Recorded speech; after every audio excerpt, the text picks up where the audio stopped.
breakfast. I crashed my lunch, but I survived the wreckage. My tenant Simon was alive. Assalamu alaikum. This is KIK representing the POBUMS Society. I was going to go live Friday, but I was just too emotional and just too heated after watching the video and watching the 5 police officers beat that brother to death. They basically beat him to death, man. And you need to understand something about white supremacy, right? When the Royal Grassroots Alliance met with the Royal Police Department, and we were going back and forth and stuff like that, and I said something to the extent, if black police officers are trained in the same white supremacist system as white police officers, they have the same mentality. So they would go above and beyond to prove that they belong up in the boys club. Just because they're black police officers, you still dealing with white supremacy because they were all taught and saturated up in a white supremacist system.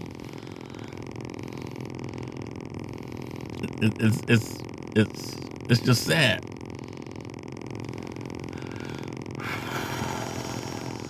It's just sad. And I want to break something down to y'all. These 5 cops were fired while the investigation was still pending. They were fired and they were charged. How come when 5 black cops do some horrendous shit, they can get fired like that? But we've seen time and time again when white cops have done stuff similar, even shot people in cold blood, and nothing happens.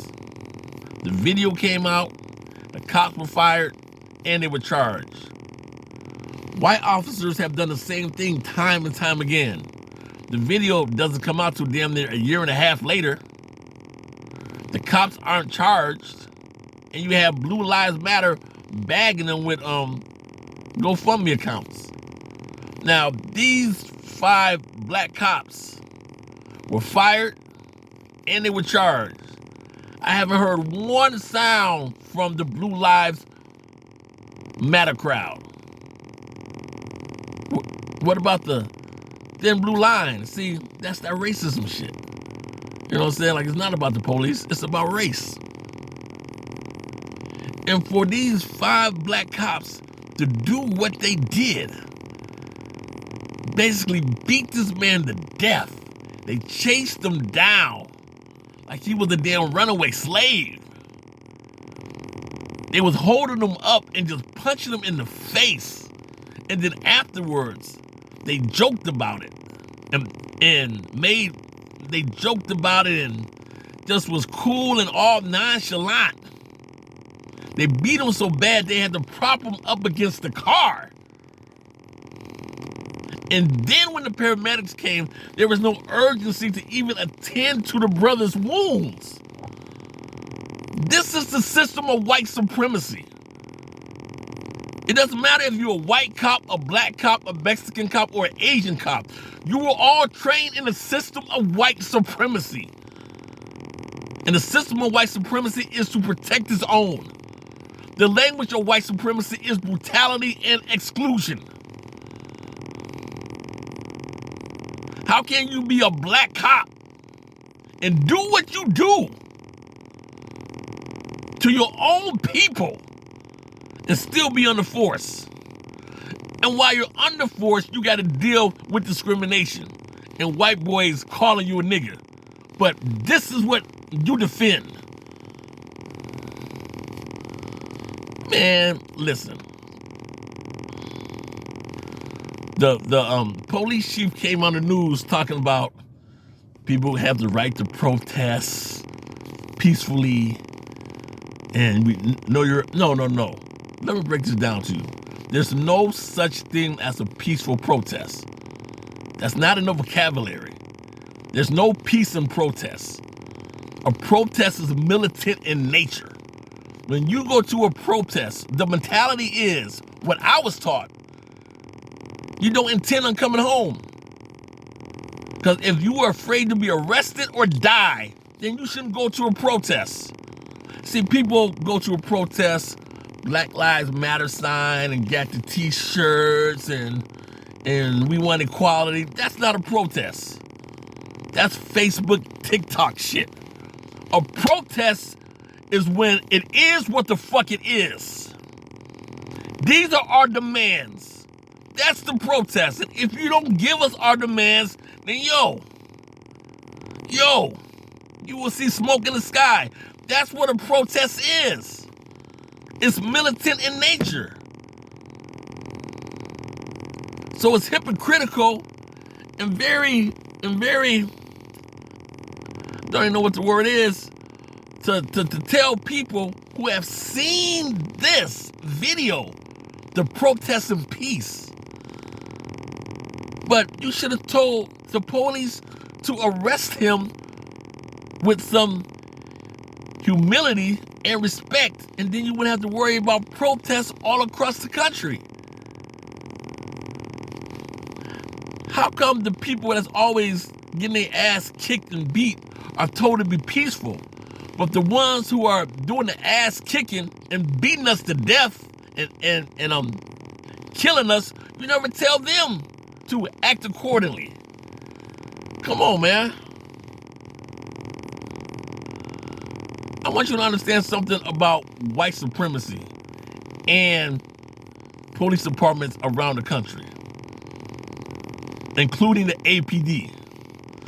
Most police departments around the country will not even admit that there's an issue. That there's an issue in the community and how the police interact with blacks and Latinos, especially blacks.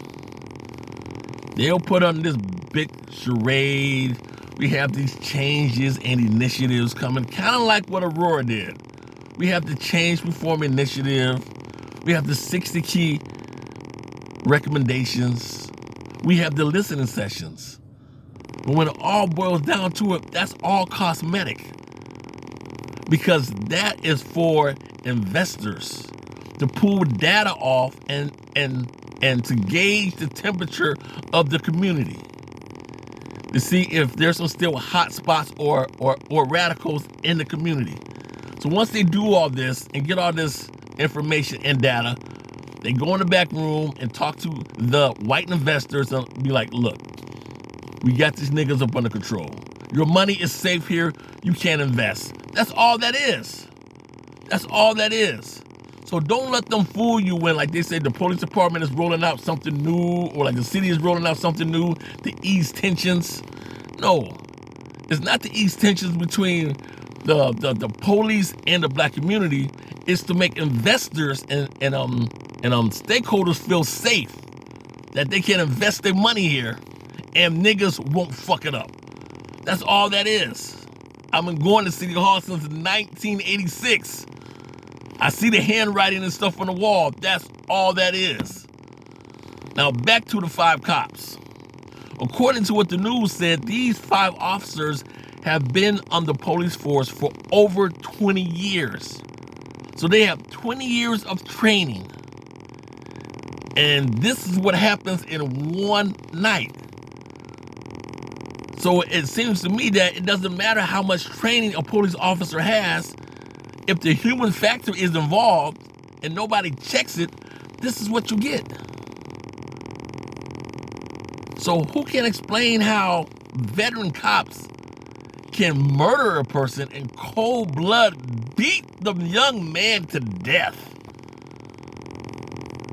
and nobody, and it's just cool business? And I'll bet my ridiculous Islamic last name that this is not the first time that this has happened. Because when they did it, it was so nonchalant to them, so cool. They boasting and bragging and high-fiving about it. Talking about, one of the cops said, these are the hardest blows that I ever threw. What? You just killed a black man and you bragging about it? But this is the training. That's the mindset of white supremacy. That's the mindset of no accountability. See, a lot of people think accountability is, oh, the cops were fired, they were charged. That's accountability. No. Accountability is this never should have happened. If the only time we can get accountability is when a nigga gotta die, that's not accountability. It's too late then. If that's the only time we can get accountability, fuck it. It is what the fuck it is. That's not accountability. Real accountability is when that started, a police officer should have stepped in and said, look, man, y'all doing too much. Y'all doing too much. That would have been accountability. But now the brother's dead. The family got to mourn. Man, it's just sad. It's just fucked up, no matter how you look at it. And situations like that happen all across the country. Even with body cameras on, they gave no fucks. So what does that tell you? A body camera will not stop a police from causing havoc and beating you to death. Because they have body cameras. I guess that's all I want to say. But if you have black children, I would strongly advise that you love them, kiss them, and educate them on what's going on. Because a lot of us are asleep and you don't understand there's a war going on outside and nobody's safe from. The black man is under attack in America. We are under attack like an endangered species. But an endangered species has laws to protect him. Black people don't have any laws. When the Asian salons got shot up and people were killed, the president wrote an executive order. When the gay nightclub got shot up, the president wrote an executive order. We've been in this bitch since the goddamn 1500s. Ain't no executive order came down to not kill niggas. Everybody else can get something. But when it comes to us, we got to die in order to get it. That's some bullshit, man. That's some bullshit. You need to let your children know that they are under attack. We are under attack as a people. And stop fucking sleeping. Wake the fuck up. We are under attack. You can take that information and do with it what you want to. But the simple fact is the black men in America and black people are under attack. And stop acting like this is an isolated incident. It's not. From like the goddamn slave ships to Rodney King to George Floyd to now. And some black people are under the impression that we can pray our way to victory, pray our way to freedom. Prayers are not gonna stop a fucking white supremacist. Prayers are not gonna stop rogue police officers. It's not. Stop that. And stop praying for the goddamn enemy. Pray for his death. Stop praying for these cops. Oh, the police have families. No. Why are you praying for an open enemy that keeps oppressing you? Why don't you pray for the strength to fight back if it comes down to that? But stop praying for these motherfuckers, dude. They don't deserve that. And some of them don't even deserve the badge. Let me put this out here. Black police officers in the Aurora Police Department were complaining about discriminatory promotional practices by the APD because they couldn't get promoted. Some even claimed that other officers have made racial slurs to them. How are you a black police officer working in Aurora and these white boys is calling you niggas and won't even promote you? But you got the nerve like to criticize those of us who speak out against the injustice. That's some house nigga shit, man. That's some house nigga shit. Also, to the black preachers here in Aurora, for the past 3 years, you've seen the upheaval, the unrest, the community talking out. How come there's no black preachers saying anything about this? Where are the black preachers in Aurora to speak for the people when we need them?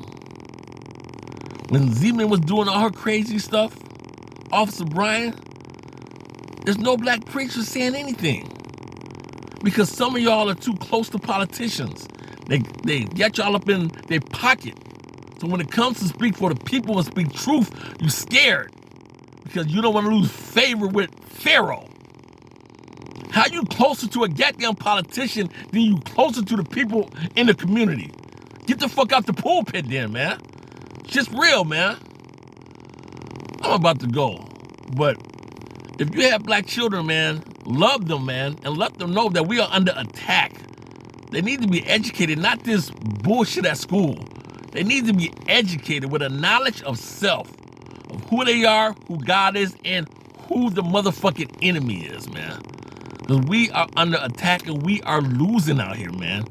We are losing. I guess that's all. This is KIK representing the POBUMS Society. Peace.